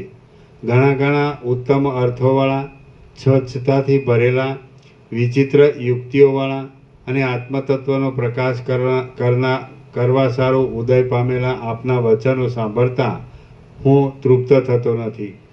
જીવોની રાજસ અને સાત્વિક જાતિઓ કહેવાના પ્રસંગમાં આપે જે પ્રમાણસિદ્ધ બ્રહ્માની ઉત્પત્તિ કહી છે તે ઉત્પત્તિ વિશે હવે આપ સ્પષ્ટ રીતે વર્ણન કરો. વશિષ્ઠ બોલ્યા, હે રામ, લાખો બ્રહ્માઓ, લાખો શંકરો, લાખો ઇન્દ્રો અને લાખો નારાયણો થઈ ગયા છે. આ બ્રહ્માંડમાં તથા બીજા વિચિત્ર બ્રહ્માંડોમાં પણ જુદા જુદા આચારોવાળા અને જુદા જુદા વિહારોવાળા બ્રહ્માઓ, શંકરો, ઇન્દ્રો, નારાયણો અને બીજા પણ દેવો તથા મનુષ્યો આદિ પ્રાણીઓ અસંખ્યાત છે. ભૂતકાળમાં થઈ ગયેલા, વર્તમાનમાં રહેલા અને હવે પછી થવાના અનંત બ્રહ્માંડોમાં એકી વખતે ઘણા ઘણા જીવો થઈ ગયા છે. ઘણા ઘણા જીવો છે અને બીજા ઘણા જીવો ઉત્પન્ન થશે. હે મહાબાહુ, બ્રહ્માંડોમાં તે બ્રહ્માદિક દેવતાઓની ઉત્પત્તિઓ જાણે ઇન્દ્રજાળમાં થતી હોય એવી થાય છે. કોઈ સમયે બ્રહ્માથી સૃષ્ટિઓ થાય છે, કોઈ સમયે શિવથી સૃષ્ટિઓ થાય છે, કોઈ સમયે વિષ્ણુથી સૃષ્ટિઓ થાય છે અને કોઈ સમયે બીજા મુનિઓથી પણ સૃષ્ટિઓ થાય છે. બ્રહ્મા કોઈ સમયે કમળમાંથી ઉત્પન્ન થાય છે, કોઈ સમયે પાણીમાંથી ઉત્પન્ન થાય છે, કોઈ સમયે ઈંડામાંથી ઉત્પન્ન થાય છે અને કોઈ સમયે આકાશમાંથી પણ ઉત્પન્ન થાય છે. કોઈ બ્રહ્માંડમાં શિવ જ સર્વના અધિપતિ છે, કોઈ બ્રહ્માંડમાં સૂર્ય જ સર્વના અધિપતિ છે, કોઈ બ્રહ્માંડમાં ઇન્દ્ર જ સર્વના અધિપતિ છે, કોઈ બ્રહ્માંડમાં વિષ્ણુ જ સર્વના અધિપતિ છે અને કોઈ બ્રહ્માંડમાં એક એક દેવ જ સર્વમય છે. કોઈ સૃષ્ટિમાં પૃથ્વી પ્રથમ ગીત ઝાડોથી વ્યાપ્ત થઈ હતી, કોઈ સૃષ્ટિમાં પ્રથમ મનુષ્યોથી વ્યાપ્ત થઈ હતી અને કોઈ સૃષ્ટિમાં પ્રથમ પર્વતોથી વ્યાપ્ત થઈ હતી. કોઈ સૃષ્ટિમાં પૃથ્વી માટીમય થઈ હતી, કોઈ સૃષ્ટિમાં પથરામય થઈ હતી, કોઈ સૃષ્ટિમાં સુવર્ણમય થઈ હતી અને કોઈ સૃષ્ટિમાં તાંબામય થઈ હતી. આ બ્રહ્માંડમાં પણ ઘણા વિચિત્ર પદાર્થો છે અને બીજા બ્રહ્માંડોમાં પણ જુદા જુદા પ્રકારના વિચિત્ર પદાર્થો છે. કેટલાક બ્રહ્માંડો એક એક પ્રકાશવાળા છે અને કેટલાક બ્રહ્માંડો પ્રકાશ વગરના પણ છે. જેમ મહાસાગરમાં અનંત તરંગો પ્રકટ થાય છે અને અનંત તરંગો તિરોહિત થઈ જાય છે, તેમ આ બ્રહ્મતત્વરૂપી મોટા આકાશમાં અનંત બ્રહ્માંડો પ્રકટ થાય છે અને અનંત બ્રહ્માંડો તિરોહિત થઈ જાય છે. જેમ સમુદ્રમાં તરંગો થાય છે, નિર્જળ પ્રદેશમાં ઝાંઝવાના પાણી થાય છે અને આબામાં મોર થાય છે, તેમ પરબ્રહ્મમાં બ્રહ્માંડો થાય છે. સૂર્યના કિરણોમાં દેખાતા ઝીણા ઝીણા રજકણો કોઈ કાળે ગણી પણ શકાય, પરંતુ બ્રહ્મતત્વમાં જે ચપળ આકારવાળા બ્રહ્માંડોના સમૂહો પ્રગટ થાય છે તેમની કોઈ કાળે પણ ગણના થઈ શકે નહીં. જેમ વર્ષા આદિ ઋતુઓમાં આકુળ વ્યાકુળ મચ્છરોના સમૂહો ઉત્પન્ન થઈને પાછા નષ્ટ થઈ જાય છે, તેમ પરબ્રહ્મમાં આકુળ વ્યાકુળ તેમ પરબ્રહ્મમાં આકુળ વ્યાકુળ બ્રહ્માંડોના સમૂહો વારંવાર ઉત્પન્ન થઈને પાછા નષ્ટ થઈ જાય છે. જેમના આવિર્ભાવ અને તિરોભાવ નિરંતર થયા કરે છે તેવી આ સૃષ્ટિઓની પરંપરાઓ કયા કાળથી આરંભાયેલી છે એ જાણવામાં આવતું નથી. જેમના પ્રથમ આરંભનો કાળ જ ધારી શકાતો નથી તેવી આ સૃષ્ટિઓ સમુદ્રમાં તરંગોની જેમ પરબ્રહ્મમાં સ્ફુરે છે. હમણાંની સૃષ્ટિઓની પહેલાં બીજી સૃષ્ટિઓ હતી, બીજી સૃષ્ટિઓની પહેલાં ત્રીજી સૃષ્ટિઓ હતી અને ત્રીજી સૃષ્ટિઓની પહેલાં ચોથી સૃષ્ટિઓ હતી. એવી રીતે સૃષ્ટિઓ કેટલી થઈ તથા તેઓમાં પહેલી કઈ થઈ હતી એ વિશે કોઈ જાતનો નિર્ણય જ નથી. જેમ નદીમાં તરંગો થઈ થઈને લીન થઈ જાય છે તેમ પરબ્રહ્મમાં સૂર અસુર તથા મનુષ્ય સહિત સઘળી પ્રાણીઓની જાતિઓ થઈ થઈને પાછી લીન થઈ જાય છે. જેવું આ બ્રહ્માંડ છે તેવા જ હજારો બ્રહ્માંડોની હજારો પંક્તિઓ જેમ વર્ષોમાં ઘડીઓ ક્ષય પામી જાય છે તેમ ક્ષય પામી ગયેલી છે. આ વિસ્તીર્ણ હૃદયાકાશમાં રહેલા બ્રહ્મમાં વર્તમાન કાળમાં પણ બીજા ઘણા બ્રહ્માંડો છે. જેમ આકાશમાં ધ્વનિઓ થઈ થઈને પાછા નષ્ટ થઈ જાય છે તેમ બ્રહ્મમાં અનેક બ્રહ્માંડો થઈ થઈને પાછા નષ્ટ થઈ જાય છે. કેટલાક બ્રહ્માંડો હવે પછી પણ ઉત્પન્ન થશે અને તેઓ પાછા એમ જ નષ્ટ થઈ જશે. જેમ માટીના સમૂહમાં ભવિષ્યમાં બનનાર ઘડાઓ રહ્યા છે અને અંકુરમાં ભવિષ્યમાં થનાર પલ્લવો રહ્યા છે તેમ બ્રહ્મમાં અનેકાનેક ભવિષ્યમાં ઉત્પન્ન થનારા બ્રહ્માંડો પણ રહ્યા છે. જ્યાં સુધી સૂક્ષ્મ બુદ્ધિથી વિચાર કરીને આ સઘળું કાંઈ જ નથી એમ વાત કરવામાં નહીં આવે ત્યાં સુધી પરબ્રહ્મરૂપ આકાશમાં મોટા આકારોવાળા તથા મોટા વિકારોવાળા બ્રહ્માંડો થયા કરશે. આ સઘળી સૃષ્ટિઓને અજ્ઞાનીઓએ કલ્પી કાઢી છે. તે આકાશની વેલની જેમ વિસ્તાર પામે છે, તે ઉગે છે અને આથમે છે. તે સાચી પણ નથી તેમ ખોટી પણ નથી, પરંતુ અનિર્વચનીય છે. આ સઘળી સૃષ્ટિઓ તરંગોની પેઠે વારંવાર દેખાઈને તરત નાશ પામતી જાય છે. સર્વ બ્રહ્માંડોની સૃષ્ટિઓ વિચિત્ર આકારોવાળી છે, પ્રાણીઓની વિચિત્ર ચેષ્ટાઓવાળી છે, વિચિત્ર વિકારોવાળી છે અને વિચિત્ર રૂપોવાળી છે. પણ તેમ છતાં જેમ સૃષ્ટિઓ પાણીથી જુદી નથી તેમ સઘળા બ્રહ્માંડોની સઘળી સૃષ્ટિઓ આત્મતત્વથી જુદી નથી એમ તત્વવેત્તાઓનો સિદ્ધાંત છે. મૂર્ખ લોકો તો જેમ વાદળામાંથી વૃષ્ટિઓ આવે છે તેમ ઈશ્વરમાંથી આ સૃષ્ટિઓ આવે છે એમ માને છે. જેમ શિમળા નામના ઝાડની શિરાઓ, શાખાઓ, પાંદડાઓ અને ગાંઠો શિમળાથી ભિન્ન નથી તેમ વિદ્વાનોના જોવામાં આવતી તથા અવિદ્વાનોના જોવામાં આવતી સઘળી સૃષ્ટિઓ પણ વાસ્તવિક રીતે જોતા આત્મતત્વથી ભિન્ન નથી. હે રામ, જેમ માળાના મણકાઓમાં દોરો એક જ હોય છે તેમ સ્થૂળ ભૂતોથી થયેલી દેહાદિકની સૃષ્ટિઓમાં તથા સૂક્ષ્મ ભૂતોથી થયેલી ઇન્દ્રિયાદિકની સૃષ્ટિઓમાં મેલરૂપ માયા એક જ છે અને તે માયા આત્મતત્વમાં કલ્પાયેલી છે. કોઈ સૃષ્ટિમાં પ્રથમ આકાશ સ્થૂળ થાય છે અને તેમાંથી બ્રહ્મા ઉત્પન્ન થાય છે, તેથી બ્રહ્મા આકાશમાંથી થયેલા કહેવાય છે. કોઈ સૃષ્ટિમાં પ્રથમ વાયુ સ્થૂળ થાય છે અને તેમાંથી બ્રહ્મા ઉત્પન્ન થાય છે, માટે બ્રહ્મા વાયુમાંથી થયેલા કહેવાય છે. કોઈ સૃષ્ટિમાં પ્રથમ તેજ સ્થૂળ થાય છે અને તેમાંથી બ્રહ્મા ઉત્પન્ન થાય છે, માટે બ્રહ્મા તેજસ કહેવાય છે. કોઈ સૃષ્ટિમાં પ્રથમ જળ સ્થૂળ થાય છે અને તેમાંથી બ્રહ્મા ઉત્પન્ન થાય છે, માટે બ્રહ્મા જળમાંથી થયેલા કહેવાય છે. કોઈ સૃષ્ટિમાં પ્રથમ પૃથ્વી સ્થૂળ થાય છે અને તેમાંથી બ્રહ્મા ઉત્પન્ન થાય છે, માટે બ્રહ્મા પાર્થિવ કહેવાય છે. આકાશાદિ 5 ભૂતોમાં જ્યારે જે એક ભૂત બીજા 4ને દબાવીને અધિક વધે છે ત્યારે બ્રહ્મા એ વધેલા ભૂતમાંથી જ ઉત્પન્ન થાય છે અને ઉત્પન્ન થઈને તે પછીથી જગતની રચના કરે છે.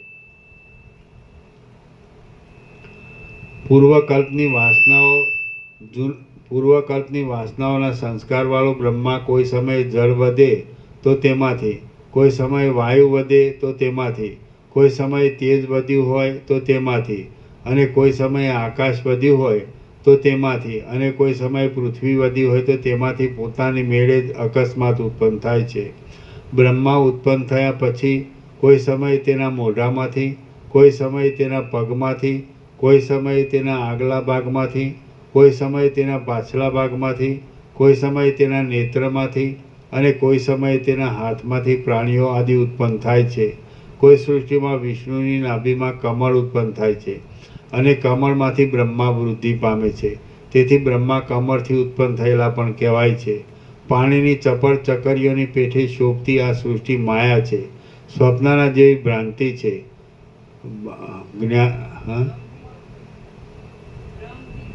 ભ્રમથી રચાયેલી ફૂદડી જેવી છે અને મનોરાજ્યની જેમ કલ્પિત છે.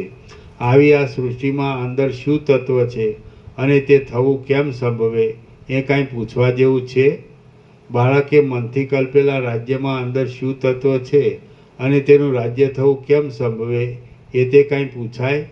કોઈ સમય શુદ્ધ પરમાત્મા મનનો રંગ લાગવાથી સુવર્ણમય જેવું અને જેની અંદર બ્રહ્મા હોય છે એવું ઈંડું પોતાની મેળે ઉત્પન્ન થાય છે. કોઈ સમયે માયાથી કલ્પાયેલો પુરુષ માયાથી કલ્પાયેલા પાણીમાં પોતાનું વીર્ય નાખે છે અને વીર્ય નાખવાને લીધે પાણીમાંથી કમળ અથવા મોટું બ્રહ્માંડ ઉત્પન્ન થાય છે. કોઈ સમયે પૂર્વકલ્પનો સૂર્ય આ કલ્પમાં બ્રહ્મા થાય છે. કોઈ સમયે પૂર્વકલ્પનો વરુણ આ કલ્પમાં બ્રહ્મા થાય છે અને કોઈ સમયે પૂર્વકલ્પનો વાયુ આ કલ્પમાં બ્રહ્મા થાય છે. હે રામ, આ પ્રમાણે આ વિચિત્ર પ્રકારની અનેક સૃષ્ટિઓમાં બ્રહ્માની ઘણી ઘણી વિચિત્ર ઉત્પત્તિઓ થઈ ગઈ છે. બાકી પરમાર્થતઃ એ સૃષ્ટિઓ અસત જ છે. આ સઘળી સૃષ્ટિ કેવી છે તેના ઉદાહરણ માટે મેં તમારી પાસે એક બ્રહ્માની ઉત્પત્તિ કહી અને તેમાં કંઈ નિયમ જ નથી. આ પ્રમાણે સઘળી સૃષ્ટિઓની સ્થિતિ વિશે સમજી લેવું.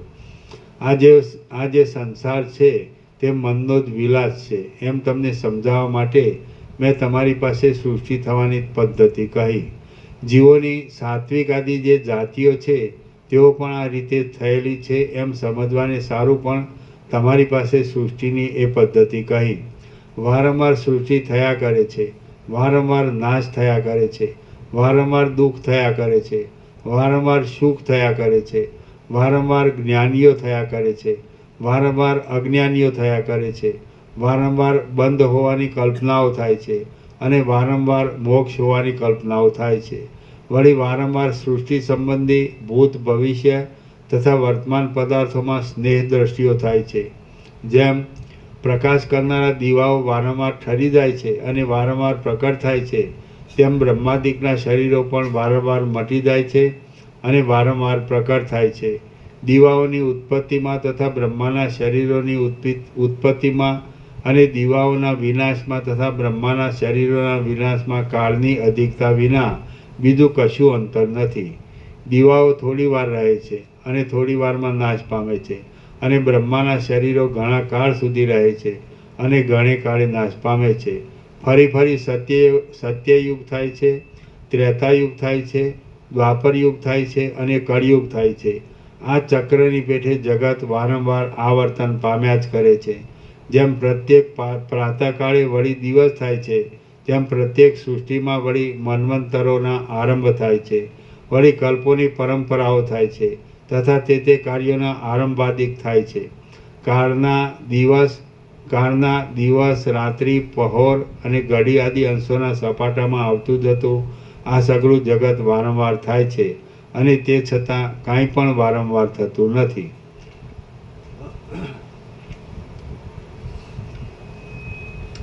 જે પ્રમાણે પથરા એટલે આ જગતના વારંવાર થવારૂપ જે વાત ચાલે છે તેને વચમાં છોડી દઈને હવે પ્રાસંગિક વાત ચલાવે છે. જે પ્રમાણે પથરા આદિના પછાડ વગરના અત્યંત તપેલા લોઢાના ગોળામાં અગ્નિના કણો સ્વાભાવિક રીતે રહે છે, તે પ્રમાણે પરબ્રહ્મમાં આ સઘળા પદાર્થો સ્વાભાવિક રીતે સર્વદા રહેલા છે. જેમ વૃક્ષમાં ફળ તથા પુષ્પ આદિ સઘળું કોઈ સમયે ગુપ્ત અને કોઈ સમયે દેખાય એવું રહે છે, તેમ પરબ્રહ્મમાં આ સઘળું જગત ગુપ્ત અને કોઈ સમયે દેખાય એવું રહ્યું છે. આ સઘળું જગત ચૈતન્યના વિવર્ત રૂપ છે અને તે વિવર્ત સર્વદા આવા જ આકારવાળો છે.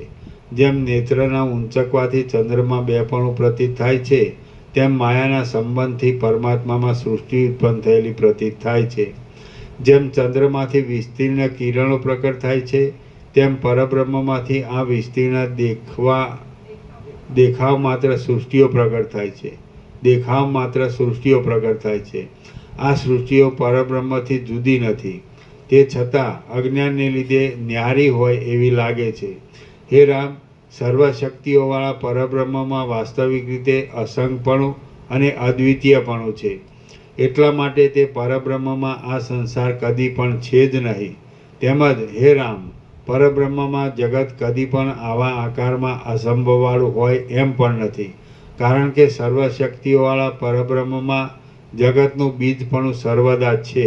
આ પ્રમાણે છે એટલા માટે અધિષ્ઠાનરૂપ ચૈતન્યની સત્તાથી જ પ્રકાશતો આ સંસાર જ્યાં સુધી તેનું અધિષ્ઠાન નહીં જણાય ત્યાં સુધી રહેશે, અને અધિષ્ઠાન જણાશે ત્યારે નહીં રહે એમ હમણાં કહી શકાય છે, અને તેમ કહેવું યોગ્ય છે.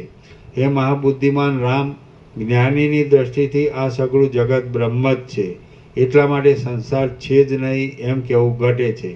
અને અજ્ઞાનીની દ્રષ્ટિથી આ સંસાર કદી પણ વિચ્છિન્ન થતો નથી, એટલા માટે સંસાર ખોટો છતાં પણ સર્વદા છે એમ કહેવું પણ ઘટે છે. હે રઘુનંદન, આ જગત વારંવાર થયા કરે છે, માટે આ જગત કદી પણ આવું ન હોય એમ થતું નથી. એમ મીમાંસક લોકોનું નિત્ય પ્રવાહરૂપી માનવું પણ ખોટું કહેવાય એમ નથી. જગતના સર્વ પ્રદેશોમાં પદાર્થો વીજળીની પેઠે ક્ષણે ક્ષણે નાશ પામવાના સ્વભાવવાળા જોવામાં આવે છે. એટલા માટે આ સગળું જગત ક્ષણિક છે એમ બૌદ્ધ લોકોનું કહેવું પણ અઘટિત કહી શકાય એમ નથી. ચંદ્ર તથા સૂર્ય આદિના પ્રકાશવાળી સઘળી દિશાઓમાં પર્વતો, પૃથ્વી તથા સમુદ્રો આદિ સ્થિર જોવામાં આવે છે. એટલા માટે આ સગળું જગત પોતાની જુદી સત્તાવાળું છે એમ સાંખ્યા લોકોનું માનવું પણ સાચા જેવું છે. પરમ વ્યાપક પરબ્રહ્મની અંદર તે વાદ્યોના સંકલ્પોની જાળથી કલ્પવામાં આવેલા તે પ્રકારોમાં ન સંભવે એવો એકે પ્રકાર નથી, પરંતુ એટલું છે કે અસંગ અને અદ્વિતીય બ્રહ્મમાં સંકલ્પોની જાળ ઉઠવી એ જ અસંભવિત છે. પ્રાસંગિક વાતને પૂરી કરી હવે ચાલતી વાત લે છે. આ સગળું જગત અને જન્મ મરણ વારંવાર થયા કરે છે. સુખ દુઃખો વારંવાર થયા કરે છે. સાધનો તથા કર્મો વારંવાર થયા કરે છે. દિશાઓ વારંવાર થયા કરે છે. આકાશ વારંવાર થયા કરે છે. સમુદ્રો વારંવાર થયા કરે છે. અને પર્વતો પણ વારંવાર થયા કરે છે. જેમ અનેક છિદ્રોવાળા ઘરોમાં એક જ સૂર્યની પ્રભા અનેક રૂપે ઉદય પામે છે, તેમ બ્રહ્મમાં વારંવાર અનેક રૂપે સૃષ્ટિ ઉદય પામે છે.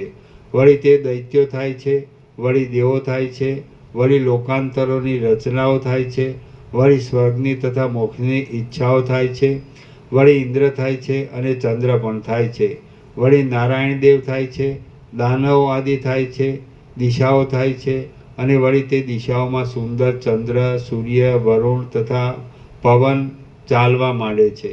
વળી મેરુ પર્વતરૂપી ડોડીવાળી, સહ્યાદ્રીરૂપી કેસરાવાળી અને અદ્રષ્ટરૂપી મકરંદોથી ભરપૂર રહેનારી આ ઉભય લોકરૂપ પૃથ્વી તથા આકાશરૂપ કમલીની પ્રફુલ્લિત થાય છે. વળી સૂર્યરૂપી કેસરી સિંહ આકાશરૂપી વનને દબાવે છે અને પોતાના કિરણોરૂપી નખોના સમૂહોથી અંધકારોરૂપી હાથીઓની ઘટાઓને ભેદી નાખવા સારું સલાંગ મારે છે. વળી ચંદ્ર ચલાયમાન થતી સ્વચ્છ મંજરીના જેવી સુંદરતા ધરાવનારા પોતાના કિરણો પ્રસારે છે અને દિશાઓરૂપી સ્ત્રીઓના મુખોને શોભાવનારા સુખદાયી અમૃતને વધારવા માંડે છે. વળી સ્વર્ગરૂપી વૃક્ષમાંથી પુણ્યના ક્ષયરૂપી